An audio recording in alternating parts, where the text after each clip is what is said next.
Hello friends, कैसे हो आप सभी। आई होप आप सभी अच्छे होंगे। मैं विनीत आज फिर से आपके सामने एक और नई क्लास में सेक्शन ए। देखिए, आज हम 2017 का सेट डी कराने वाले हैं, जिसका हम सेक्शन ए करेंगे। और सेक्शन ए में हमने हर बार आपको एमसीक्यू यानी कि बहुविकल्पीय प्रश्नों के बारे में कराया है।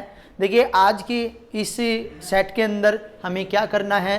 देखिए, प्रश्न नंबर 1 क्या कह रहा है कि यदि 124 और 148 का HCF, देखिए 124 और 148 का HCF 4 है, तो उनका एलसीएम कितना होगा। देखिए, आपको HCF की वैल्यू दे दी, HCF बराबर कितना है 4 है, और पहली संख्या दे दी। पहली संख्या कितनी दे दी आपको 124 दे दी। दूसरी संख्या कितनी दे दी, दूसरी संख्या जो है आपको जो दी है वो है 148। अब हमने इसमें फॉर्मूला पुट करना है। फॉर्मूला क्या है, HCF गुणा में एलसीएम बराबर दो संख्याओं का गुणनफल। क्या है, दो संख्याओं का गुणनफल। दो संख्याओं का गुणनफल लिखने के बाद आपने 1 बाय 1 करके यहाँ पे वैल्यू पुट करनी है। और HCF की वैल्यू कितनी है 4 है। एलसीएम की वैल्यू आपकी हमने निकालनी है। और दो संख्याएं जो दे रखी है 124, क्या दे रखी है 124 गुणा में 148। यहाँ पे एलसीएम की जो वैल्यू है वो कैसे निकालनी है, 124 गुणा में 148 और भाग में कितनी करनी है 4। देखिए, 4 से हम इसको घटाएं, वो भाग करेंगे। 4 एकम 4, 4 तिये 12, 4 एकम 4। और एलसीएम बराबर कैसे निकालना है, 31 गुणा में 148। देखिए, जब 31 और 148 की गुणा करेंगे तो आंसर हमारा आएगा 4588। देखिए, अब यहाँ पे ऑप्शन नंबर जो सी है, ये प्रश्न नंबर 1 का ऑप्शन नंबर सी है, वो बिल्कुल ठीक है। आपने सी ऑप्शन पे टिक करना है। इसके बाद प्रश्न नंबर 2 पर चलते हैं। देखिए, प्रश्न नंबर 2 क्या रहा है कि 3x की पावर 2 + 1 + 4x के शून्यांक ज्ञात कीजिए।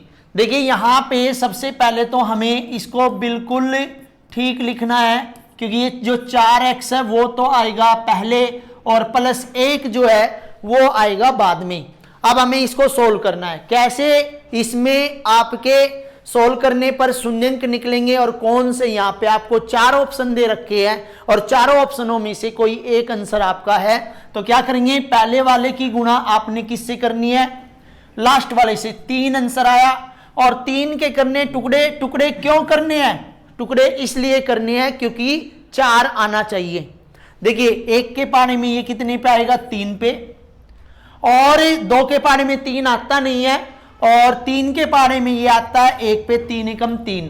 अब इन दोनों में दोनों सेम है, तो इसलिए ये नहीं करना है। हमें केवल हमारे पास एक ही टुकड़ा है जिससे हमें ये पता करना है कि कौन से 4 आएगा। तो 3 + 1 क्या होता है 4। 4 हमें प्लस का ही चाहिए था और यहाँ पे भी प्लस का है, तो हमारे टुकड़े क्या होंगे 3 + 1। तो यहां लिखेंगे इसको 3x की पावर 2 प्लस में 3x प्लस में 1x प्लस में 1। इन दो में कॉमन लेना है, इन दो में कॉमन लेना है। देखिए, कैसे कॉमन लेना है, x से कॉमन लेना है। यहाँ पे 3 और 3 एक ही पारे में आएंगे, क्योंकि नंबर को भी देखेंगे। यदि एक ही टेबल में दोनों नंबर आते हैं तो हमने वो भी कॉमन ले लेना है। 3x की पावर 2 है, 3x से भाग करेंगे x प्लस 3x को 3x से करेंगे 1 आंसर आएगा। जो यहां पे आया है वो आपने यहां पे लिखना है। x को x से भाग करोगे प्लस का 1 आया। अब देखिए, जो बॉक्स में है वो ब्रैकेट्स के अंदर डालना है, और जो दूसरा है 3x + 1 वो भी आपने ब्रैकेट के अंदर डाल देना है। दोनों को किसके बराबर रखना है, 0 के, क्योंकि शून्य के बराबर रखने से ही शून्यांक आएंगे। ये प्लस का इधर आके माइनस का, और 3x + 1 बराबर 0। सबसे पहले हम 1 को इधर लेके आएंगे माइनस का, और ये 3 इधर गुणा में है तो इधर आके भाग में। तो आप यहां पे देखिए -1 और -1/3 किसके अंदर है? ऑप्शन नंबर डी आपको दिखाई दे रहा होगा, इसके अंदर -1, -1/3 दे रखा है। देखिए इसके ये दो शून्यंक थे, इस तरह आपने निकालने हैं। अब हम बात करते हैं प्रश्न नंबर 3 की। देखिए समीकरण a1x plus b1y plus c1 बराबर 0 और a2x plus b2y plus c2 बराबर 0 में यदि a1 बाय a2 बराबर है b1 बाय b2 के, बराबर है c1 बाय c2 के, तो निम्नलिखित इन चार ऑप्शनों में से कौन सा आंसर आपका सत्य होगा? देखिए मैंने आपको बताया था a1 bye a2 not equal b1 bye b2 के है, तो आप इसमें क्या देखोगे कि अद्वितीय हल आता है। जब हम फॉर्मूलों को याद करते हैं, पढ़ते हैं, तो इसका आंसर होगा अद्वितीय हल a1 बाय a2 इक्वल है b1 बाय b2 इक्वल है c1 बाय c2। तो हम यहां पे क्या लिखेंगे? अपरिमित रूप से अनेक हल। क्या लिखेंगे? अपरिमित रूप से अनेक हल। इसके बाद जो तीसरा है आपका होता है a1 बाय a2 बराबर है b1 bye b2 not equal यानी कि बराबर नहीं है c1 बाय c2 के, तो यहां पे लिखेंगे कोई हल नहीं, कोई हल नहीं। तो आप देखिए आपको यहां पे क्या दिया है? a1 bye a2 b1 bye b2 c1 bye c2, जो कि आप यहां पे देख रहे हैं, और यहां पे इसका आंसर है अपरिमित रूप से अनेक हल। तो इसमें ऑप्शन नंबर जो बी है वो आपका आंसर होगा। ऑप्शन नंबर बी में अपरिमित हल दे रखे है, तो ये हमारा आंसर होगा। इसके बाद प्रश्न नंबर 4 में कह रहा है एपी 5,6 सही 1/2, 8, 9 सही 1/2 का 15वां पद ज्ञात कीजिए। देखिए आपको मैं बताऊं 15वां पद ज्ञात करने के लिए, देखिए 15वां पद कैसे ज्ञात करना है, और हमने आपको बता रखा है कि 15वां पद जब लिखते हैं तो उसका फॉर्मूला हो जाता है a प्लस में 14d। अब आपको क्या चाहिए? a चाहिए और d चाहिए। तो a तो आपको दे ही रखा है, a बराबर क्या होता है? पहला पद कितना दे रखा है आपको? 5, और d बराबर होता है सार्वांतर। तो सार्वांतर कैसे निकालते हैं? a2 माइनस a1, a2 हमारा 6 सही 1/2 है -5। इसको सोल्व करेंगे 12 दून 2 6 12, 12 और 1 13/2 माइनस के 5। अब आप देखिए ये बन गया भिन्न के रूप में, इन दोनों का एलसीएम लेना है। 2 को 2 से भाग करोगे ये आया 13, माइनस 1 को 2 से भाग करोगे 2 आएगा, 2 आएगा, 2 की 5 से 10, तो 13 में से 10 गए 3/2। तो हमारा यहां पे क्या होगा? a की वैल्यू कितनी है? 5 प्लस 14 गुणा में 3/2, 2 एकम 2, 2 सते 14, और यहां पे 5 प्लस में 7 या 21, और 21 और 5 कितना हो जाएगा आपका? 26। कितना हो जाएगा? 26 हो जाएगा। अब यहां पे देखिए कौन सा आंसर है, यहां पे सी ऑप्शन आपको बिल्कुल ठीक दे रखा है कि सी ऑप्शन हमारा 26 है। तो यहां पे 15वां पद जो है उसका मान जो होगा वो कितना होगा? 26 होगा। इसके बाद प्रश्न नंबर 5, यदि एपी का तीसरा पद 12, देखिए एपी का तीसरा पद 12 और 10वां पद, उसने बोला 10वां पद 26 है, तो 20वां पद है। अब 20वां पद कैसे निकालना है आपको पता है? ए 20 क्या होता है? a प्लस में 19d। तो आपको इन दोनों से a भी निकालना है और d भी निकालना है। कैसे? a तीसरा है तो a प्लस में 2d बराबर 12, ये बन गया समीकरण नंबर 1, और a प्लस में 10 है तो 9d बराबर 26, ये बन गया हमारा समीकरण नंबर 2। अब हल करेंगे, ये विलोपन विधि से करेंगे समीकरण 1 व समीकरण 2 से। ध्यान दीजिए समीकरण 1 और 2 लिखिए। देखिए मैं बड़े वाला पहले लिख रहा हूं, a प्लस 9d बराबर 26, a प्लस में 2d बराबर 12, तो ये माइनस ये माइनस ये माइनस, ये कैंसिल हो गया। a में से a गई 0, 9 में से 2 गए 7d, और 26 में से 12 गए 14, d बराबर 14/7, तो d का मान कितना आ गया? 2। डी का मान समीकरण 1 में रखने पर, देखिए डी का मान समीकरण नंबर 1 ए प्लस में 2d बराबर कितना है 12, ए प्लस में 2 डी की वैल्यू 2 बराबर 12, ए प्लस में 4 बराबर 12 और ए बराबर 12 माइनस 4, क्योंकि ये प्लस का इधर आके माइनस का, ए का मान कितना आ गया 8, इसलिए हमें क्या निकालना, अतः ए 20 बराबर ए प्लस में 19d, ए का मान कितना है 8 प्लस में 19 और डी का मान है 2, तो 8 प्लस में 19 दूनी 38 और 8 जोड़ने पर 46, यानी कि हमारा ए ऑप्शन यहां पे 46 दे रखा है, तो प्रश्न नंबर 5 का जो आंसर होगा वो ए ऑप्शन है। अब हम चलते हैं प्रश्न नंबर 6 पे। वो कह रहा है कि दी गई आकृति में डीई समांतर है बीसी के, तो ईसी का मान ज्ञात कीजिए। देखिए इस आकृति में एडी जो दे रखा है 1.5 है, डीबी जो दे रखा है वो 3 है, एई जो दे रखा है 1.2 है, ईसी आपको निकालना है। देखिए मैंने बताया था आधारभूत प्रमेय के अनुसार एडी बटे में बीडी बराबर होता है एई बटे में ईसी के, यानी कि ये वाली भुजा के बटे में ये वाली भुजा, इस भुजा के बटे में ये वाली भुजा। अब इनका मान लिखेंगे 1.5, इसका मान है 3 बराबर इसका 1.2 और इसका कुछ नहीं दे रखा तो x ले लेंगे।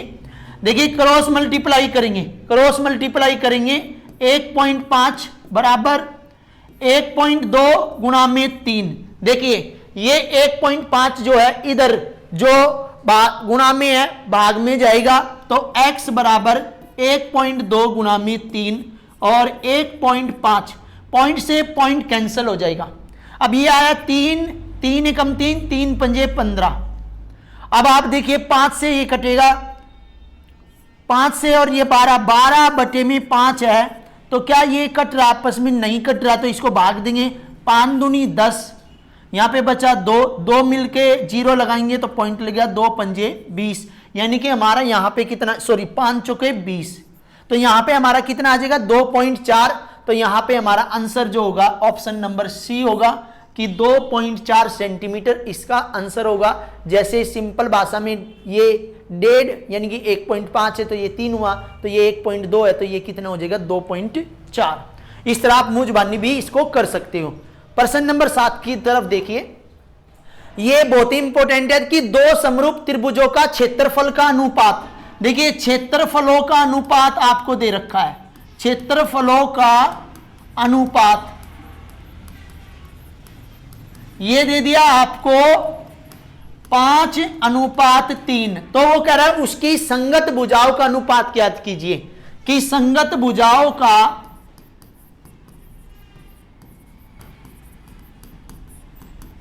अनुपात, ये जो संगत भुजा है इनका अनुपात कैसे निकालते हैं, यहां देखिए इसका भी वर्गमूल कर देंगे और इसका भी वर्गमूल कर देंगे।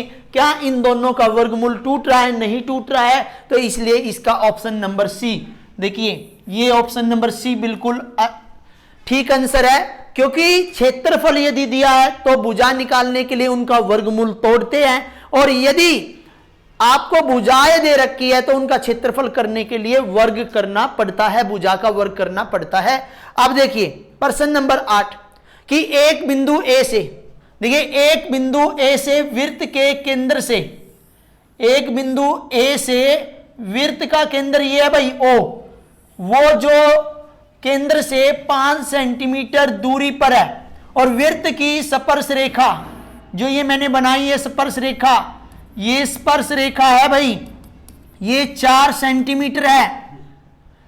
वृत्त की त्रिज्या की लंबाई ज्ञात कीजिए, यानी कि वृत्त की त्रिज्या की जो लंबाई है वो आपने ज्ञात करनी है। तो इसका नाम लिख देते P, एक बाहरी बिंदु है, A यहां पे लिया, जो स्पर्श रेखा होती है वो स्पर्श बिंदु पे लंब होती है इसलिए ये लंब है, और स्पर्श रेखा और त्रिज्या के बीच का जो कोण होता है वो समकोण होता है, तो ये 90 है, और 90 के सामने की भुजा कर्ण। बची आपके पास त्रिज्या, त्रिज्या आपकी आधार होती है, तो यहां पे लिखेंगे हम पाइथागोरस प्रमेय से। पाइथागोरस प्रमेय से देखिए कर्ण का वर्ग बराबर होता है आधार के वर्ग प्लस में लंब के वर्ग के बराबर। देखिए कर्ण कितना है ओपी, आधार कितना है ओए और लंब कितना है एपी।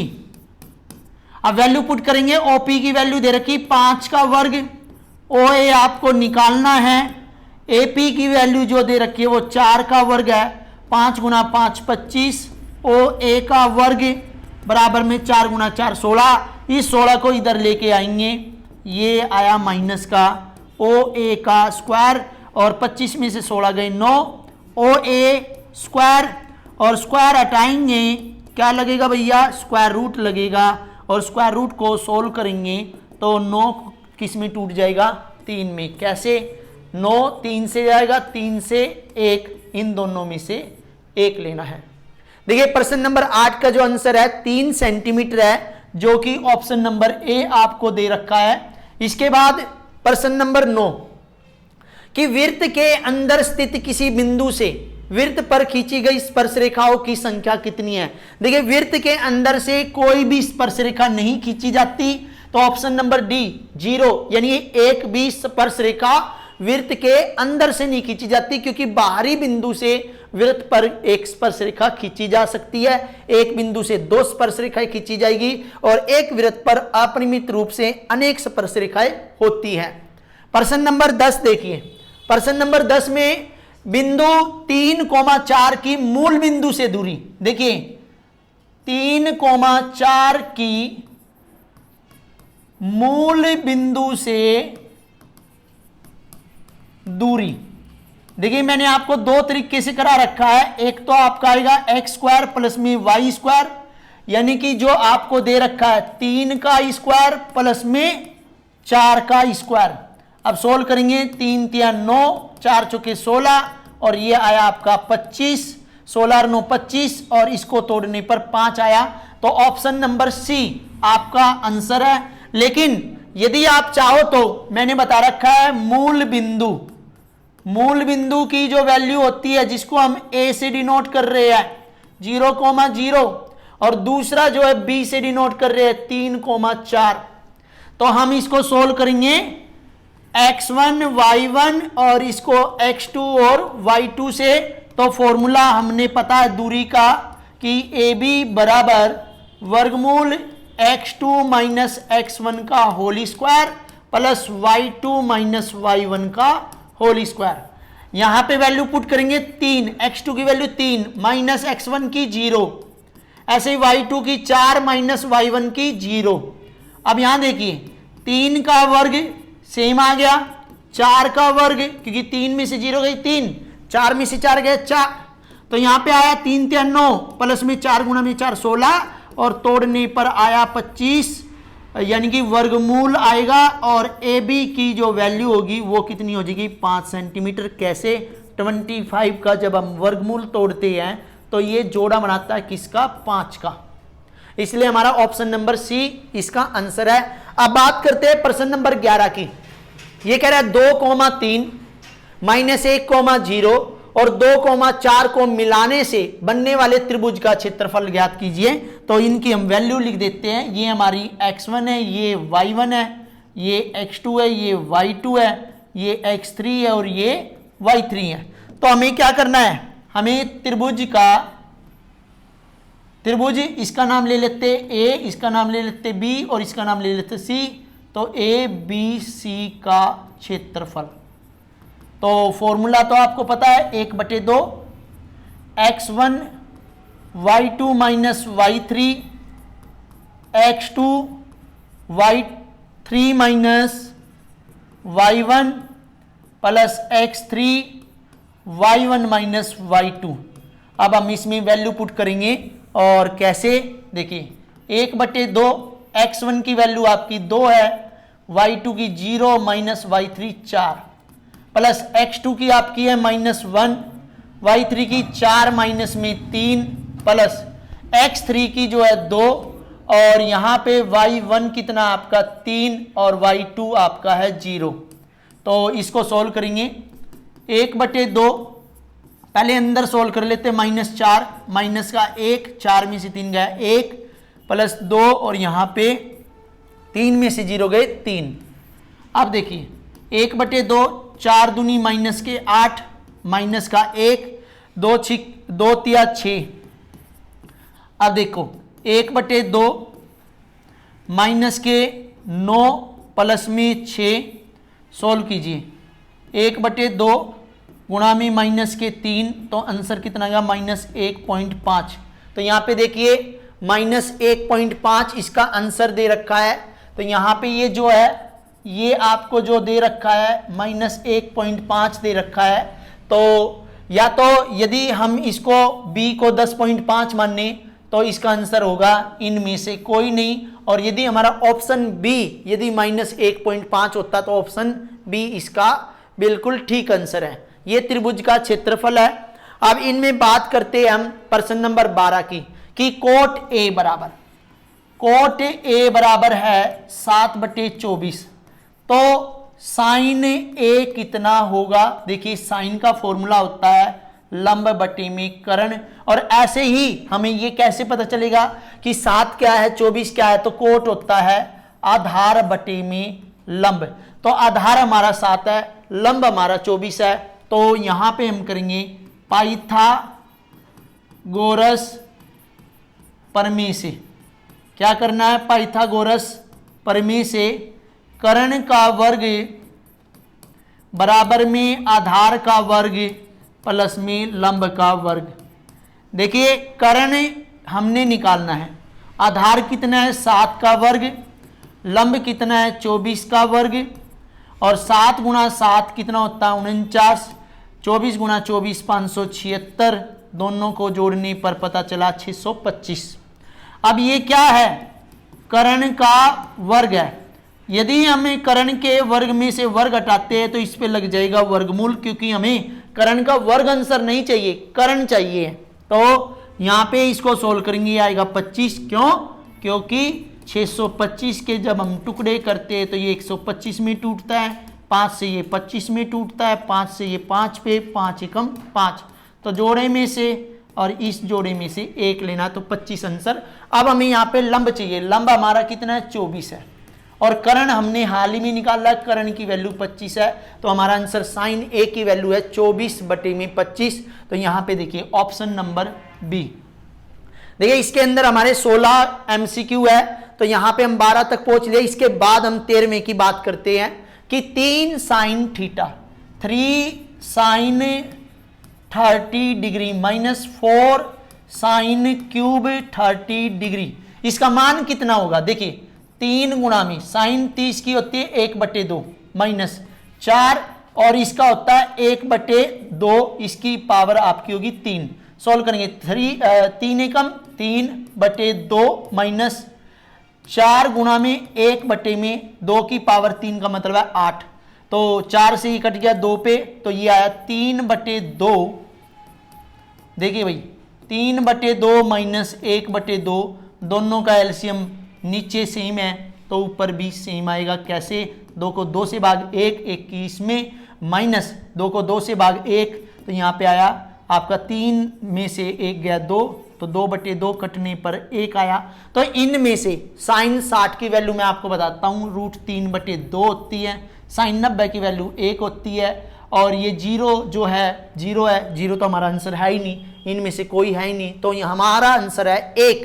तो यहाँ पे ऑप्शन नंबर बी, यानी कि साइन 90 की वैल्यू 1 होती है, इसलिए हमारा ऑप्शन नंबर बी ठीक है। इसके बाद प्रश्न नंबर 14, वृत्त के व्यास और परिधि का अनुपात। देखिए वृत्त का व्यास, इसका अनुपात किससे, परिधि से। अब आपको मैं बताऊं, वृत्त का व्यास होता है 2r और परिधि होती है 2πr। देखिए r से r खत्म हो जाएगा, 2 से 2 खत्म हो जाएगा, यहां पे बचेगा 1/π। तो यहां पे देखिए ऑप्शन नंबर सी, ये आपका आंसर है, ऑप्शन नंबर सी। इसके बाद प्रश्न नंबर 15 कि एक बेलन के आधार की त्रिज्या 2.1 है, ऊंचाई 5 सेंटीमीटर है, तो बेलन का आयतन ज्ञात कीजिए। देखिए बेलन का आयतन। सबसे पहले फॉर्मूला लिखेंगे पाई आर स्क्वायर एच।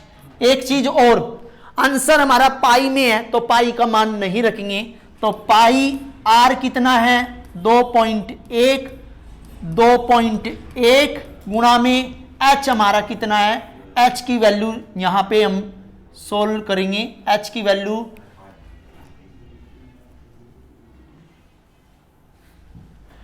वैल्यू हमारी है 5। तो यहां देखिए 21 गुणा 21 होता है आपका 441 पॉइंट यहां पे लग गया। फिर 5 से 5 एकम 5, 5 चौके 20, 5 चौके 20 और 2 22, तो हमारा आंसर होगा 22.05 पाई। तो यहां पे देखिए ऑप्शन नंबर ए, देखिए ऑप्शन नंबर ए हमारा बिल्कुल ठीक है। इसके बाद 1 मार्क्स में लास्ट आपका क्वेश्चन है, ये कह रहा है यदि पी ए नहीं, यदि पी ए नहीं इसका मान दे रखा है तो पी ए का मान कितना होगा। देखिए फॉर्मूला मैंने आपको सिखाया था कि पी ए प्लस में, देखिए ए की जगह ई भी आ सकता है। पी ए नहीं ये दोनों बराबर होते हैं एक के। पी ए का मान हमें खुद पे खुद निकालना है। पी ए नहीं का मान है 0.41 और पी ए निकालना है तो ये इधर प्लस में तो इधर आके माइनस में। देखिए कैसे सोल्व करना है। एक 0.04, देखिए पॉइंट के सामने पॉइंट हटा के 100 में से 4 गए 96, पॉइंट लगा के 0, तो हमारा आंसर जो पी ए का है वो है 0.96। तो यहाँ पे देखिए ऑप्शन नंबर सी, देखिए ऑप्शन नंबर सी आज की क्लास के अंदर हमने ऑप्शन वाले क्वेश्चन आपको कराए और हर क्वेश्चन का जो आंसर है उसके 4 ऑप्शन दे रखे थे। 1 बाय 1 आपने सॉल्व करने हैं। जो भी स्टूडेंट हमारे चैनल पर नए हैं वो हमारे चैनल को सब्सक्राइब कर ले। वीडियो अच्छी लगे तो लाइक करें, ज़्यादा से ज़्यादा शेयर करें। धन्यवाद।